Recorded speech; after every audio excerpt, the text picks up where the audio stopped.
Alô comunidade, alô você que está ligado aqui com a gente, seja muito bem-vindo.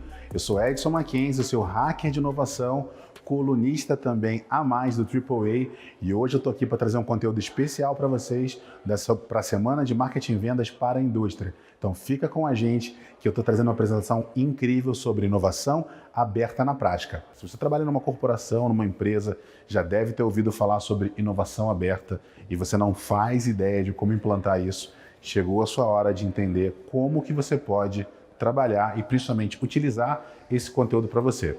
É um prazer falar desse tema porque é um tema que vem cada vez mais crescendo e ganhando popularidade no Brasil e eu tenho um carinho especial e principalmente um trabalho, uma dedicação por muito tempo de estar estudando esse material para trazer para vocês. De onde vem o termo inovação aberta, né? Mas antes da gente falar sobre isso, a primeira coisa que eu quero falar para você é para cuidar da sua expectativa. Quando a gente começa a falar de inovação aberta, a primeira coisa que a gente pensa é que vai ser uma coisa meio pirotécnica, algo mega complexo, coisas muito cheias, todas elaboradas. E quando a gente percebe na prática, não é bem isso. Na prática, quando a gente para ver inovação aberta, ela é difícil, ela é trabalhosa, ela é complexa e principalmente ela necessita de constância. Quando a gente fala em constância, é porque os seus primeiros resultados necessariamente não vão ser bem-sucedidos, porque é um processo de experimentação. Imagina que você está entrando num laboratório e nesse processo do laboratório você precisa experimentar, conhecer seus próprios limites, conhecer os limites da sua organização e principalmente tentar encontrar um caminho. Imagina que trabalhar com inovação aberta é como se você estivesse trabalhando na NASA e tivesse que descobrir uma nova galáxia. Você não faz ideia do que você vai encontrar lá, você não sabe qual é a temperatura, se é muito calor ou muito frio, você sabe se venta ou se não venta, se tem água ou se não tem. Você precisa fazer o quê? Estar 100% preparado para que você possa enfrentar qualquer desafio. E como você faz isso? Construindo passo a passo os seus objetivos, construindo step by step aonde você quer chegar. À medida que você vai construindo cada uma desses steps, você vai mensurando o tempo que você fez isso e a partir daí você consegue aprender aonde você quer atingir. Então, o primeiro passo que a gente tem que falar com vocês é lidar com a frustração. Porque muitas vezes você pode estar com uma expectativa muito grande de que você vai desenvolver algo gigantesco e na prática não é bem assim. Na prática você vai muitas vezes ser questionado muitas vezes por isso. É isso que o professor Henry Shersberg fala muito, né? Fala sobre essa coisa da inovação aberta. Primeiro, né, esse termo, né, é uma nova abordagem para as organizações da pesquisa, desenvolvimento e inovação nas empresas. É através da utilização de ideias externas em seu próprio processo de inovação. Ao passo que as empresas também disponibilizam para as outras empresas ideias internas geradas por suas equipes de pesquisa. O que isso quer dizer? Muito no passado, a gente acreditava que a inovação ela deveria ser desenvolvida única e exclusivamente dentro da sua companhia. E para isso, algumas empresas começaram a contratar times de inovação e contratar as cabeças mais inteligentes do mundo para desenvolver internamente novos caminhos ou receitas alternativas. E o que se percebeu é que, por mais inteligentes que as pessoas são, elas são apenas poucas pessoas e elas nunca vão ser mais inteligentes do que todo o time e de que todas as pessoas. Agora imagina que assim, se você tem uma empresa com 1000 pessoas e dessa empresa você tem um CEO, você tem 10 diretores, 100 gerentes e todo o resto trabalhando. Se você tem nesse time, por exemplo, um diretor de inovação com um funcionário junto com o CEO, são 3 para 1000. 3 pessoas pensando em inovação para uma empresa de 1000 pessoas não vai dar certo. A probabilidade é muito baixa. O número ideal que você pode ter para chegar num bom patamar de produção de inovação aberta é de 1 para 1. O que isso significa? Que todas as pessoas que estão ligadas diretamente à sua empresa, elas precisam estar pensando em inovação. Elas precisam estar constantemente questionando o status quo do que está acontecendo e, a partir daí, questionando como elas podem se desenvolver cada vez mais. Como a gente consegue fazer isso? A partir do momento que a empresa, cada um na empresa tem as suas funções e muitas vezes a empresa está já exacerbada, está todo mundo já lotado de trabalho.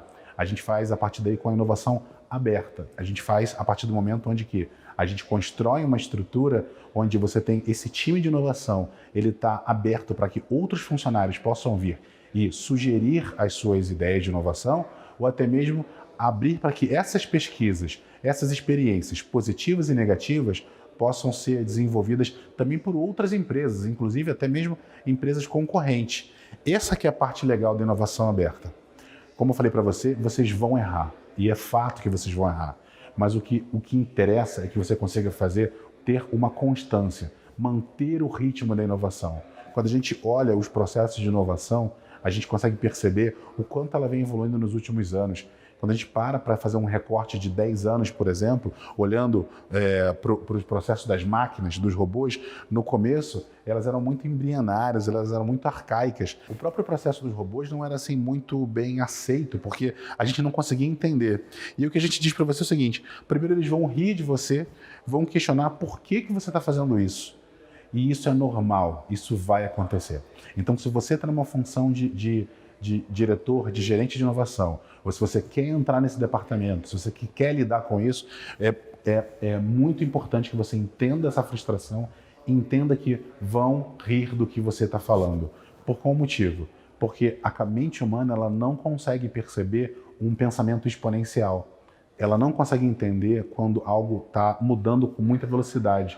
A mente humana ela é linear.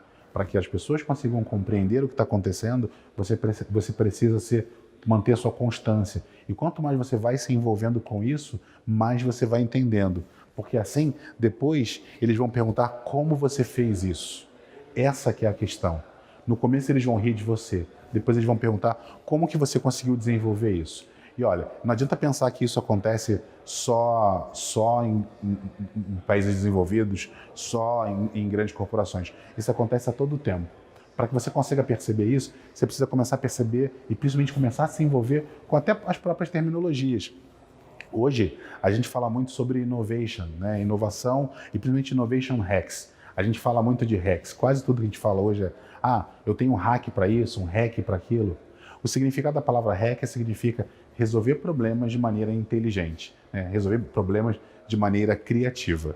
Então, quando a gente olha para a palavra hack, né? E hoje foi uma forma que eu encontrei de me posicionar também para as pessoas. Eu passei alguns anos da minha vida zapeando entre ser um consultor, ser um especialista de inovação, ser uma pessoa que provocava a inovação. E a melhor forma que eu encontrei de mostrar para as pessoas o que eu faço é falar para elas que eu sou um hacker. Né? Que isso faz com que as pessoas cada vez mais entendam o que significa a palavra hacker. Quanto mais eu evangelizo a palavra hacker, e principalmente o que um hacker faz, na realidade o hacker é a pessoa que resolve o problema de maneira criativa e inteligente. Só que eu não sou um hacker de computador, como nosso subconsciente acaba imaginando, o cara que fica ali atrás do computador resolvendo vários problemas.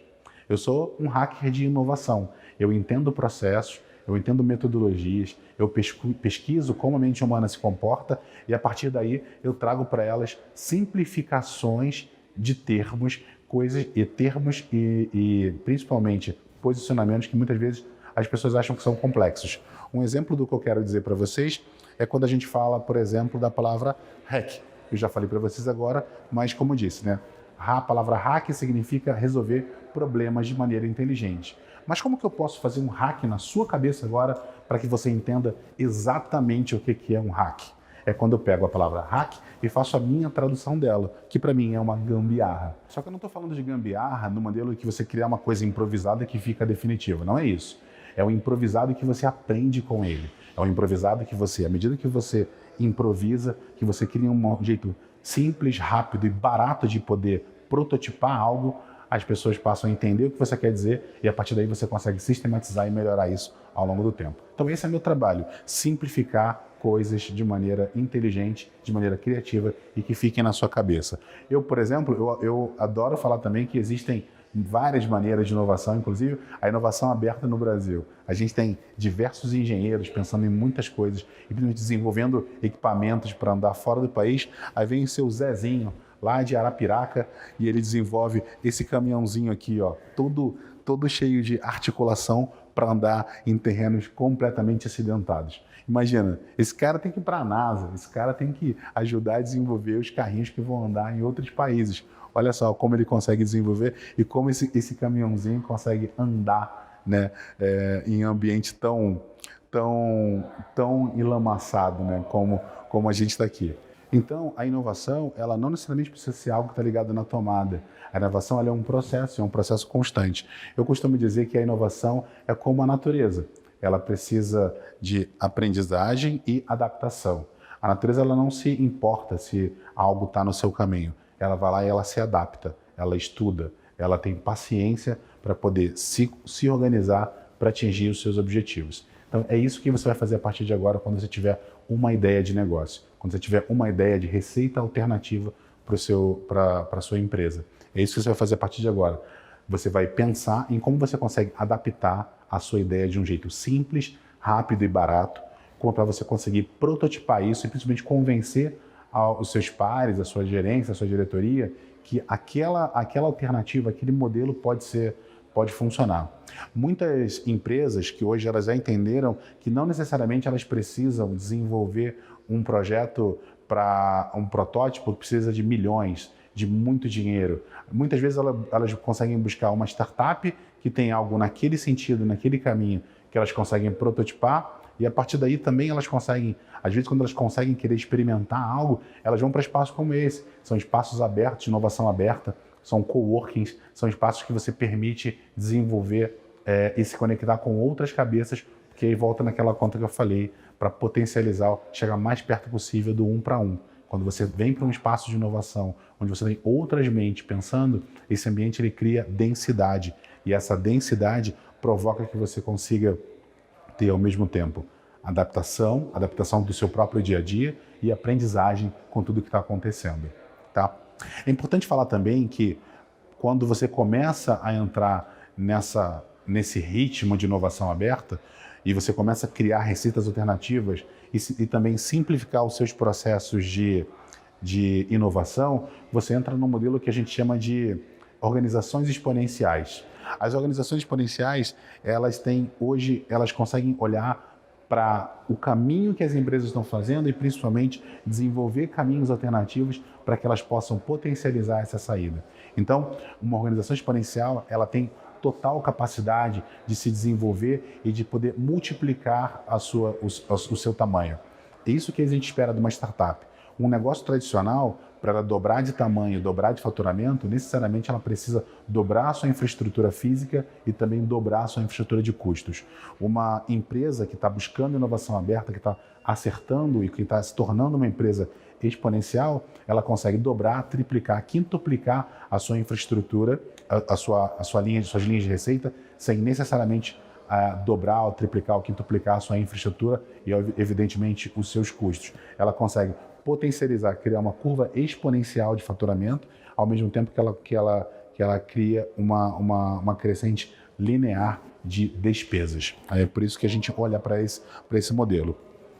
Mas é importante que você entenda que, como eu falei para vocês, vou voltar nesse ponto de novo, que é quando a gente trabalha com inovação, principalmente trabalhar no modelo de inovação exponencial, a gente precisa passar por esses 6 estágios. A gente começa no processo de digitalização, né? A gente começa querendo digitalizar absolutamente tudo. Um segundo passo, a gente acaba se decepcionando, que é isso que eu venho falando até agora para vocês. E quando você consegue encontrar um equilíbrio entre a digitalização e o que você consegue digitalizar, o que você não consegue, né, lidar com as suas decepções, você passa a trabalhar no modelo incremental da inovação e a partir daí o último ponto é a disrupção. Você acaba quebrando alguns conceitos, quebrando esse conceito de disrupção da inovação, você consegue mudar, inclusive, o comportamento das pessoas. A grande maioria das empresas que estão entrando nesse modelo exponencial hoje, elas já entenderam que não faz mais sentido elas terem um espaço físico só delas. Elas entenderam que elas podem e devem trabalhar de maneira aberta. Inclusive, existem alguns movimentos que estão crescendo cada vez mais. Eu aconselho a você pesquisar, chamado Remote First. Por mais que a empresa seja muito pequena ou uma empresa muito grande, todo funcionário tem sempre um comportamento de trabalho remoto. E aí, ir para o escritório passa a ser algo opcional para ele, passa a ser uma necessidade dele para estar com seus coworkings. E um ponto positivo para o trabalho remoto é que quanto mais trabalho remoto você faz, mais as empresas começam a documentar e automaticamente elas começam a ganhar mais velocidade nas entregas, porque as pessoas passam a trabalhar por resultados e não pelo esforço de entrega. Quando você começa a fazer isso, para de fazer sentido de você ter alguns patrimônios, como, por exemplo, você ter o seu próprio escritório, você ter carros da empresa. Então você passa a ter uma desmonetização. Se o teu custo de operação cai, automaticamente o teu preço de venda ele cai. Se esse preço está caindo, acontece uma desmonetização. A palavra desmonetização vem de monetização, que é de monetize, né, de money em inglês, e a gente desmonetiza, a gente tira o preço das coisas. Porque como o seu custo cai, automaticamente esse preço cai. E se o preço cai, ele pode cair até um determinado patamar de você simplesmente desmaterializar. Se você começar a perceber, foi o que aconteceu com as câmeras. Nos últimos anos, as câmeras digitais, os aparelhos telefones e as agendas eletrônicas, elas caíram tanto de preço, mas tanto de preço, que todas elas se difundiram no seu smartphone. Então hoje você consegue ter uma série de ferramentas, uma série de recursos num único aparelho. Esse é o grande desafio, o grande barato de quando você entra nessa coisa da desmaterialização. Algumas coisas que faziam total sentido existir fisicamente, hoje elas param de fazer sentido. E uma outra coisa que acontece com isso é quando a gente passa a pensar hoje na grande quantidade de jovens que não querem ter carro, né? Eu lembro que na minha juventude, o grande ápice de você ser bem-sucedido era quando você fazia 18 anos e você tinha o seu próprio carro. E se você conseguia manter o seu carro. Então isso era um grande ápice. Hoje em dia a juventude não quer ter mais carro. Ela quer ter um cartão de crédito e um telefone bom para que ela possa pedir o seu carro aonde ela estiver. Então isso você desmaterializa. Então não existe mais a necessidade de você ter carro. Passa você a ter a necessidade de usar carros. E se você faz isso, cada vez mais pessoas conseguem utilizar esse tipo de serviço, então você começa a democratizar. Acontece a democratização a partir da inovação. Então esses são os 6 pontos que você precisa ter sempre em mente. Digitalização, decepção, disrupção, desmonetização, desmaterialização e democratização. Conheça agora o Clint Educação. Explore materiais digitais, artigos, cursos exclusivos e ferramentas desenvolvidas para elevar o nível do mercado digital no Brasil. Dando continuidade na nossa apresentação aqui para você nesse webinar, eu quero falar um pouco sobre as startups, né? Um tema que eu adoro falar é sobre como as startups estão transformando as organizações. É legal você ter isso em mente, porque na verdade isso aqui não é uma frase imperativa, na realidade é uma pergunta. Como que as startups estão transformando as organizações? Eu falo isso porque por mais que eu tenha essa resposta, por mais que eu saiba, pode ser que eu falando essa resposta para você agora, quando você for assistir esse vídeo, já seja outra completamente diferente. Porque hoje esse mercado é um mercado de adaptação. Quando a gente vai trabalhar com inovação aberta, em especial, quando a gente vai trabalhar olhando para as nossas necessidades, para as nossas dores, a gente não consegue entender exatamente tudo o que está acontecendo. Eu costumo dizer que é muito mais fácil a gente encontrar uma startup que não tem um problema definido do que encontrar uma empresa que tem um problema cujo não exista uma startup que pode resolvê-lo. As startups elas estão trazendo novos modelos de trabalho, não só novos modelos de trabalho, mas elas estão trazendo novas formas da gente olhar para a nossa própria operação. Mas afinal, o que são startups? Bom, o termo que eu gosto de falar sempre é que startups elas são empresas, como qualquer outra. São empresas nascentes, adaptáveis, com forte inovação, em busca da validação de modelos de negócios sustentáveis, escaláveis e disruptivos. Quando a gente olha para isso aqui, a gente passa a entender muito mais como funcionam as startups, tá? Elas são empresas nascentes, elas são novas. E por isso que elas são novas, elas ainda estão adaptando, elas estão entendendo qual é o seu lugar no mundo. E elas estão em busca de um jeito de ganhar dinheiro, elas estão em busca da validação do seu próprio modelo de negócio.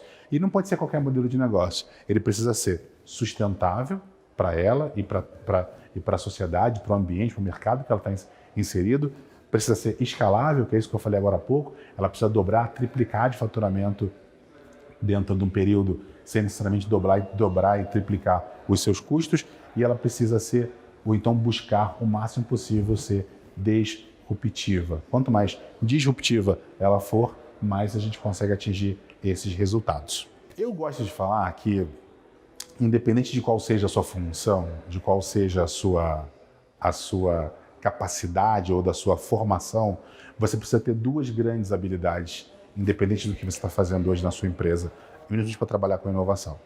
Uma delas é a criatividade. Se você começa a olhar para a criatividade, você começa a entender vários caminhos de desenvolver os trabalhos e encontrar formas alternativas de execução das suas funções. E a outra é a experimentação. E quando a gente fala de experimentação, a gente está indo para uma experimentação cada vez mais lógica. Se a gente fosse desenvolver, botar isso hoje numa função que fica clara para todo mundo, seria legal que todas as empresas tivessem duas únicas funções. Um designer ou um desenvolvedor, tá certo? Quando eu digo criatividade ou designer, eu digo que a gente olha para esse modelo onde você consegue ter processos criativos, ideias criativas, fluxos criativos, olhar para todas as ferramentas visuais de criatividade, em especial de pensamento visual, e a partir daí desenvolver a sua entrega. Se você não é uma pessoa criativa, se você não tem essa essência da criatividade no seu dia a dia, na verdade você tem desde a sua infância, só que você pode não ter trabalhado ela, você pode se sentir mais confortável do lado da experimentação, do lado da lógica, do lado dos números, do lado das análises. E também está tudo bem. Então você pode se aprofundar disso. Meu primeiro conselho é, faça um curso de programação básica. Você pode aprender sobre frameworks ou você pode simplesmente aprender sobre HTML, aprender ferramentas que hoje são extremamente necessárias no dia a dia. Entender como os computadores funcionam. Em especial, entender o if e o else. Ou se esse caminho ou aquele caminho. Quando você passa a entender o if e else do lado da experimentação, do lado da lógica, você passa a ter uma cabeça diferente. A sua mente ela passa a olhar para maneiras mais processuais, por caminhos e para fluxos ótimos de desenvolvimento. Então, fica aqui meu conselho. Independente de qual seja a sua função, do seu cargo ou dentro da hierarquia da sua companhia, aconselho a você a olhar para esses dois caminhos. Ou o caminho da criatividade ou o caminho da experimentação lógica. Olhe para isso, que eu tenho certeza que você vai ter muito resultado. Hoje, a grande maioria das empresas elas trabalham no modelo tradicional. Quando a gente fala desse modelo tradicional, significa a gente tem uma estrutura hierárquica padrão, um modelo que a gente chama de waterfall. Se a gente pega esse modelo waterfall e analisa ele com um pouco mais de profundidade, a gente entende que ele trabalha num modelo centralizado, onde você tem uma única pessoa no centro no centro da tomada de decisão e ela explana isso para todas as outras áreas.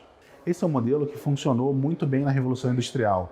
Funcionou onde você precisava colocar muitas pessoas para dentro para começar a operar dentro de métodos e padrões. Funcionou e deu muito certo no último século. Só que, porém, nesse novo tempo, ela não faz mais sentido. Um outro ponto que eu acho muito maluco que está acontecendo é que as empresas mais inovadoras do país, elas ainda olham para o modelo descentralizado. Quer dizer, elas constroem núcleos de trabalho. O que são esses núcleos de trabalho? Elas começam a achar que o melhor modelo é você trabalhar com células. Só que acontece, quando você trabalha nesse modelo, você continua sendo um modelo centralizado. Você só delega a centralização para uma outra pessoa. Então você passa a ter diretores e gerentes que passam a coordenar outras pessoas. E você não abre espaço para que essas outras pessoas passem a pensar.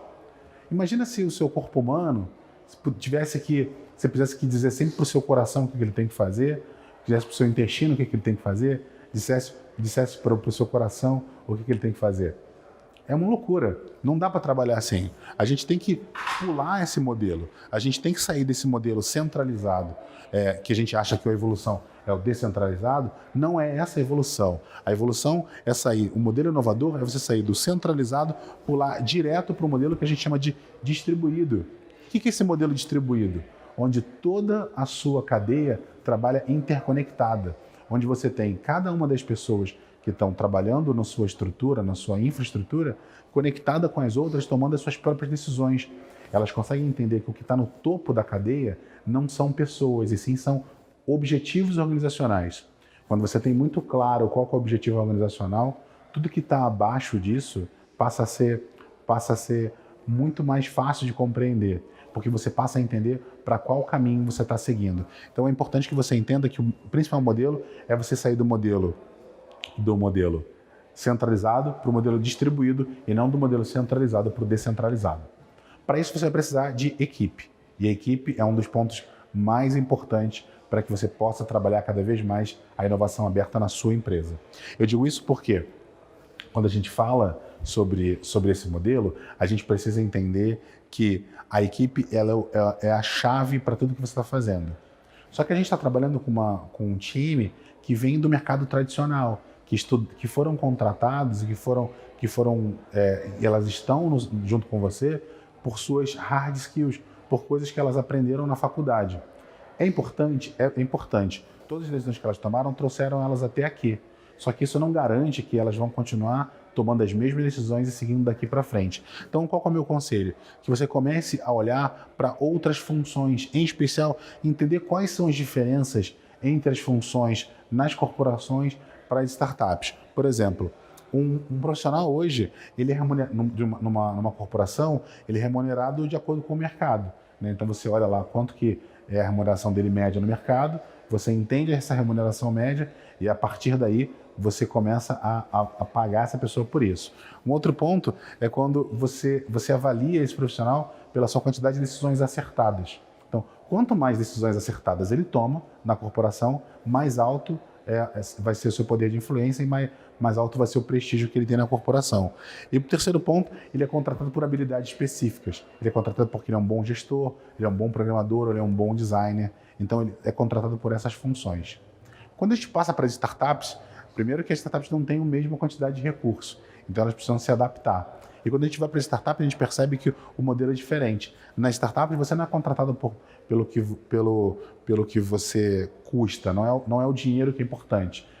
Quem trabalha numa startup trabalha por 3 quesitos: conhecimento, reconhecimento e grana. Então, quando você trabalha por conhecimento, reconhecimento e dinheiro, as pessoas passam a ter uma dedicação diferente. Elas não estão ali só pela grana, elas estão ali porque elas querem ser reconhecidas e elas estão ali também porque elas querem aprender durante o processo.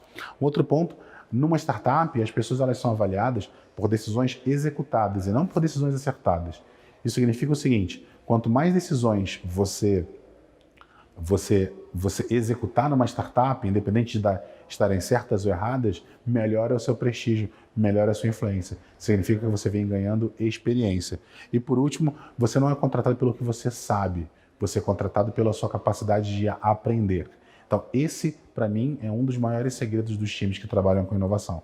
Elas não são contratadas pela sua capacidade, pelo que elas sabem, e sim pela sua capacidade de aprender. Tá certo? Por mais que hoje em dia a gente trabalhe nas empresas, e o que é engraçado é que a gente continua contratando as pessoas por suas hard skills e demite elas pelas suas soft skills. A gente contrata pessoas pelo que elas sabem e a gente demite as pessoas pelo seu comportamento. Isso é muito engraçado e ainda assim a gente continua contratando da mesma forma. É importante que você entenda que quanto mais você infla a sua estrutura, se você infla demais, você tem a tendência de murchar na primeira crise. Agora, se você cresce, se você se fortalece, você pode passar pela crise que for, que seu time vai estar antenado. Então, fica meu conselho. Tenha 2 só funções. Ou você atende o cliente, ou você atende quem atende o cliente. Eu gosto de dizer também que existem novas funções nas empresas exponenciais. E elas estão todas baseadas em Hs. Começando pelo hacker. Já falei para vocês que o hacker ele está muito mais ligado a esse cara do desenvolvimento técnico, tecnológico, no programador, esse cara que tem um raciocínio lógico de tudo que está sendo executado. O hacker não necessariamente precisa estar num time de tecnologia, ele pode estar na administração, ele pode estar na gestão financeira. Então o hacker é esse cara que consegue estar constantemente olhando para a lógica e questionando a lógica e como que ele consegue quebrar a lógica de como as coisas estão acontecendo. O segundo é o hipster, está muito mais ligado hoje ao criativo, está muito mais ligado hoje ao cara que faz o design, à pessoa do produto, à pessoa que quer cuidar da apresentação do seu produto. O terceiro é o hyper. O hyper é o cara que cuida da experiência. Ele consegue fazer uma relação entre o hacker e o hipster. O hyper, ele consegue transitar muito bem por essas 2 funções e principalmente dar suporte para a minha função, que é o hustle.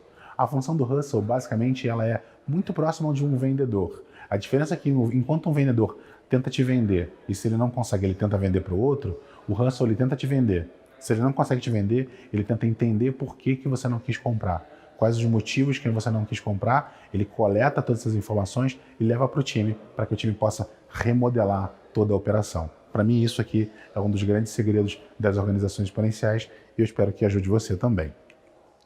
Dando continuidade, a gente olha agora para essas coisas que eu já falei para vocês sobre é sempre importante lembrar. Eu imagino que muitas vezes a gente pensa que, nossa, isso não é para mim, isso não vai funcionar na minha empresa, meu chefe nunca deixaria isso, eu tenho problemas que ninguém consegue resolver. Só lembrando mais uma vez, é muito mais fácil você encontrar uma startup que não tem um problema definido do que você encontrar uma empresa que tem um problema cujo não existe uma startup no mercado que consiga resolver.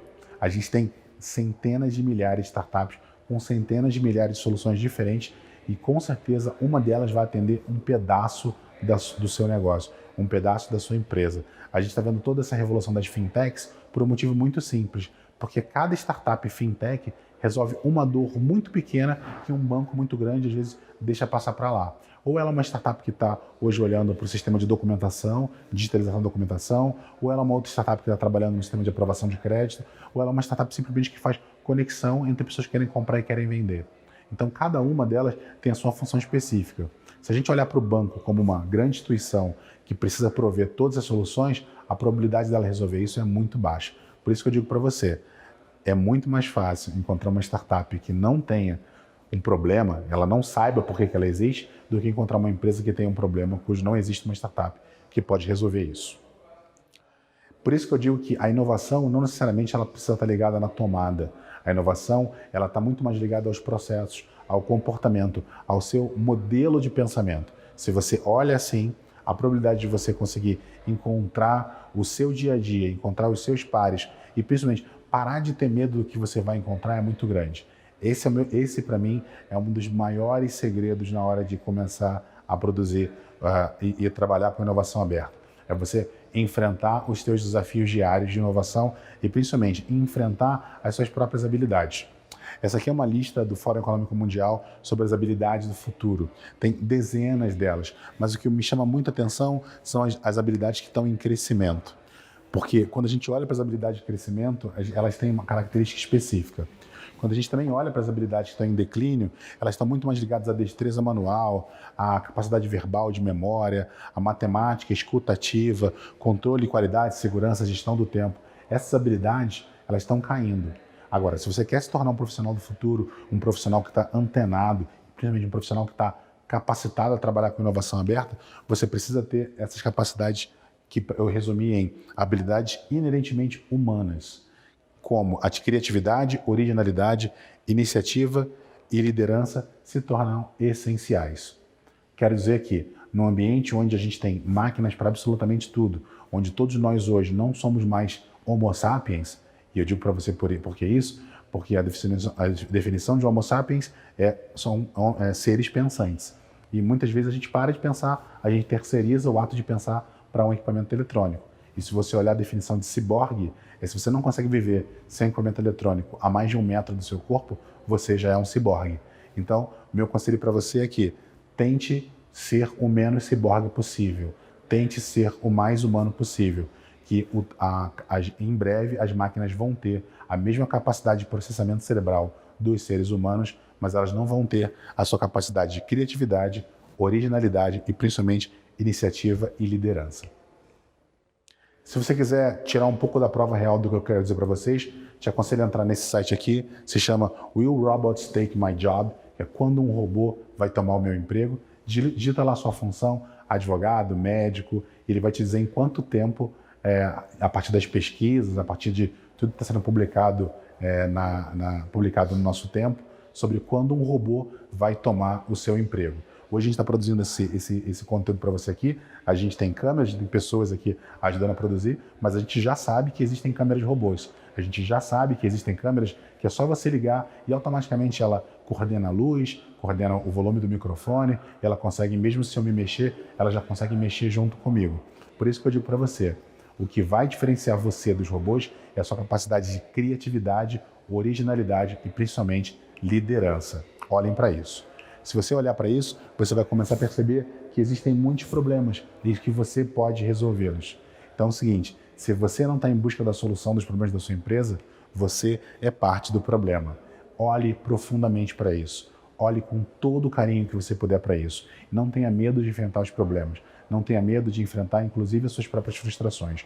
Porque, aos poucos, Se você consegue encontrar e isolar um problema específico, você consegue entregar bastante resultado. E um outro conselho para você: o segredo, o sucesso estão nas raspas e restos.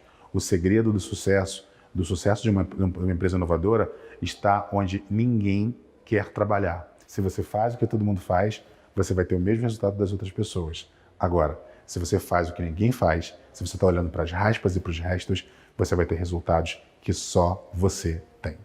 Algumas dicas para você? Bom, motivos para fazer inovação aberta: aprender a desaprender para acessar novos conhecimentos. Compartilhar conhecimentos reduz o risco e o custo efetivo total da inovação. Acelera o processo de aprendizagem, colaboração e cocriação. Outros pontos para que você possa trabalhar com inovação aberta: foco. Descubra qual que é a sua tese e se ela está de acordo com os planos da companhia. Pode ser que você não esteja alinhado, que sua ideia de inovação não esteja alinhada com as ideias de inovação da companhia, e está tudo bem. Aí você pode tomar a decisão de continuar na sua empresa, ou criar um projeto de inovação alinhado com a companhia, ou simplesmente trocar a empresa, porque o mercado está sempre em busca de pessoas com capacidade de inovação.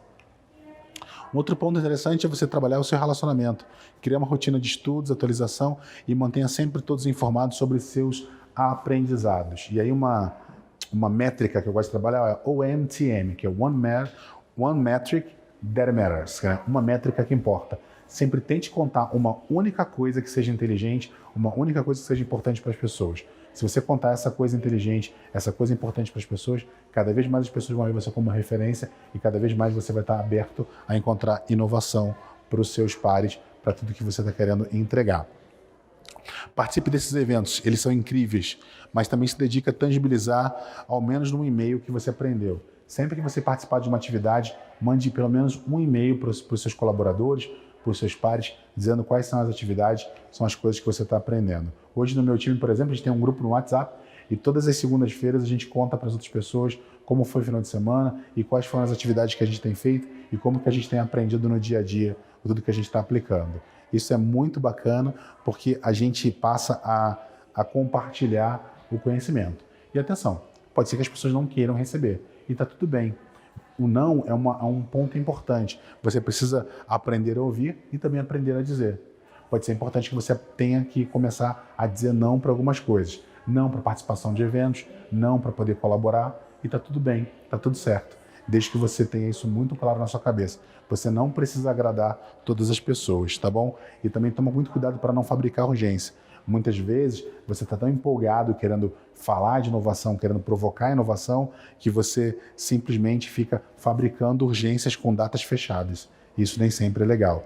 As pessoas percebem isso. Então você pode aprender muito mais sendo colaborativo. Bom, eu tenho muito mais coisa para falar para vocês. Esse tema é um tema interessantíssimo. Ele é um tema que mexe muito comigo, mas eu vou fazer o seguinte. Eu tenho aqui algumas notas mentais, coisas que eu gosto. Eu vou ler para você rapidamente, mas se você quiser ter acesso a esse material, você pode acessar o meu site, que é omac.com.br/oibr, ou você pode entrar em contato com o time do AAA, mandar mensagem para a gente, que a gente vai mandar esse material para você também, tá bom? Então, dentre as minhas notas mentais o seu CPF ele vem antes do seu CNPJ. Sempre preze pela sua sanidade física, mental e pela sua saúde também. Se você não fizer, pode ter certeza que alguém vai fazer. Você é uma startup e entenda qual que é a sua missão. Não tenha medo de perder seu emprego. Trabalhe o que não falta. Mudanças são spoilers do futuro. Então, aceite as mudanças. Um bom negócio precisa ser bom para todos, para você e para todo mundo. Coloque-se sempre em condição de dizer não. Tenha sempre essa condição. Nunca perca isso. Inovação é um processo de tempo integral. Tenha atenção às rotinas da empresa que dependem de você. Se você tem um time e outras pessoas que dependem diretamente de você, cuidado, porque você vai precisar dedicar tempo a isso e você não pode ter um cobertor curto de se cobrir um lado e descobrir outro. Tudo tem seu tempo, desde que não demore muito. Então, execução é a chave. Toda interação pode ser positiva para o seu negócio e carreira. Então, provoque o máximo de interação que você puder. Por fim, eu quero dizer que esse processo de inovação ele é excelente, mas a gente muitas vezes atribui inovação à criatividade. Só que criatividade, ela nada mais é do que iniciativa. Inovação, ela é acabativa, ela é entrega, ela é resultado, tá certo? Gente, obrigado. Cultivem a cultura do feedback. Podem mandar feedback para mim, podem entrar em contato, podem me buscar nas redes sociais. Vai ser um prazer conversar com você. E, principalmente, criem a cultura do feedback. Se você não sabe da cultura do feedback, você pode fazer 3 perguntas para as pessoas. E as 3 perguntas são: que bom, que pena e que tal? Que bom que foi assim, que pena que aconteceu desse jeito e que tal se fosse dessa outra maneira? Então, se você trabalha essas 3 perguntas, que bom, que pena e que tal, com certeza você consegue começar a provocar as pessoas a ter uma melhor cultura do feedback, tá bom? Tentem sempre entregar cada vez mais. Quanto mais vocês entregarem para as pessoas, mais elas vão gostar de você. Bom, já falei para vocês, mas repetindo, se você quiser pegar essa apresentação, pode escanear esse QR Code ou então acessar o meu site, né, que é omac.com.br/oi na prática, que a gente manda esse material para você, tá bom? Galera, obrigado pela sua atenção, obrigado pelo seu carinho, obrigado por ter acompanhado essa nossa apresentação até aqui e eu espero que você faça muito bons negócios e que você possa dar um shift na sua carreira em breve. A gente se vê.